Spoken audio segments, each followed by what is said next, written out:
ফুটন্ত গরম পানির ভাপে তৈরি করে নিচ্ছি ভাইরাল ওয়াও ওয়াও ব্রেড। আর এই ব্রেড তৈরি করতে কিন্তু অনেক অল্প উপকরণ লাগবে, যেটা অনেক চড়া দামে বাইরে গিয়ে কিনে খেতে হয়। এখন কিন্তু এই মুহূর্তে অনেক বেশি ভাইরাল হলো ওয়াও ওয়াও ব্রেড। একদম তুলোর মতো পাতলা, মুখে দিলেই মিলিয়ে যাবে, এত বেশি মোলায়েম। যারা তেল খেতে পছন্দ করেন না, একদমই তেল ছাড়া তৈরি করে নিতে পারবেন এই মজাদার wow wow bread. Wow wow bread তৈরি করার জন্য প্রথমে আমি তৈরি করে নিচ্ছি ভিতরের পুর।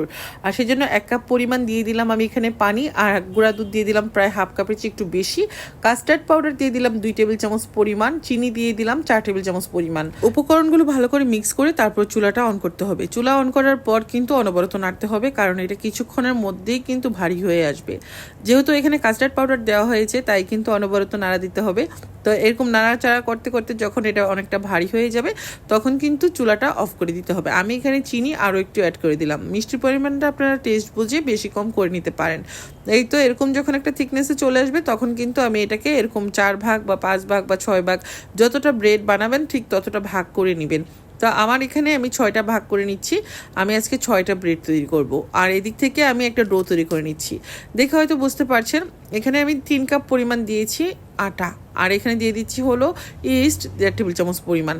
এখানে দিয়ে দিলাম স্বাদ মতো লবণ, চিনি দিয়ে দিলাম 4 টেবিল চামচ পরিমাণ। খুব ভালো করে শুকনো উপকরণগুলো মিশিয়ে নিচ্ছি।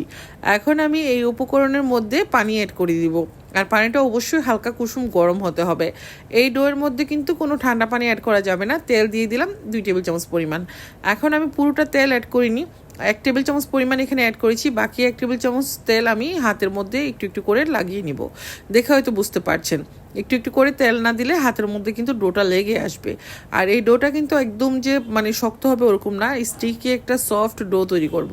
রেস্টে রেখে দিলাম 20 মিনিটের জন্য। 20 মিনিটের মধ্যেই কিন্তু ডোটা ফুলে অ্যাক্টিভ হয়ে গেছে। এখন আমি এটাকে 6 ভাগে ভাগ করে নিচ্ছি। দেখে হয়তো বুঝতে পারছেন। আর 3 কাপ ময়দা দিয়ে বা আটা দিয়ে আপনারা কিন্তু এরকম 6টা ব্রেডই তৈরি করতে পারবেন, বা চাইলে আর একটু ছোটো করতে পারেন। তবে এই ওয়াও ওয়াও ব্রেডটা একটু বড় বড় হলেই কিন্তু খেতে বেশি ভালো লাগে।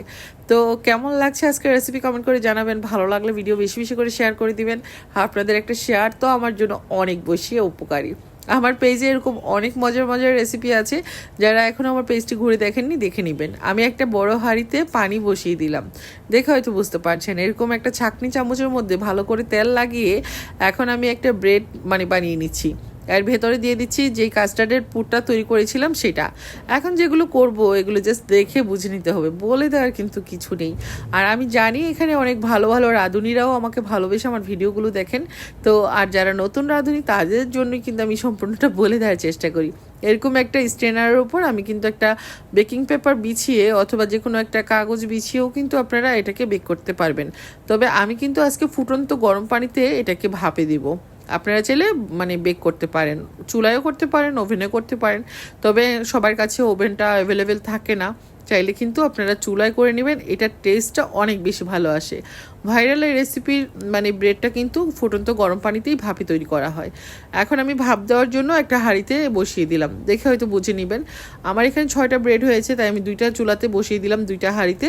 এখন আমি ঘড়ি ধরে 20 মিনিটের মতো এটাকে ভাপে বসিয়ে রাখবো।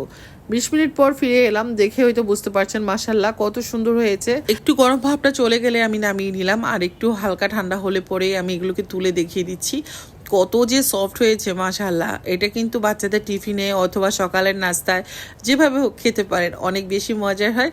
বাসায় একবার হলেও তৈরি করবেন। কেমন লেগেছে আজকের রেসিপি কমেন্ট করে জানাবেন। ভালো লেগে থাকলে ভিডিওটা বেশি বেশি করে শেয়ার করতে কেউ ভুলবেন না। সবাই ভালো থাকবেন।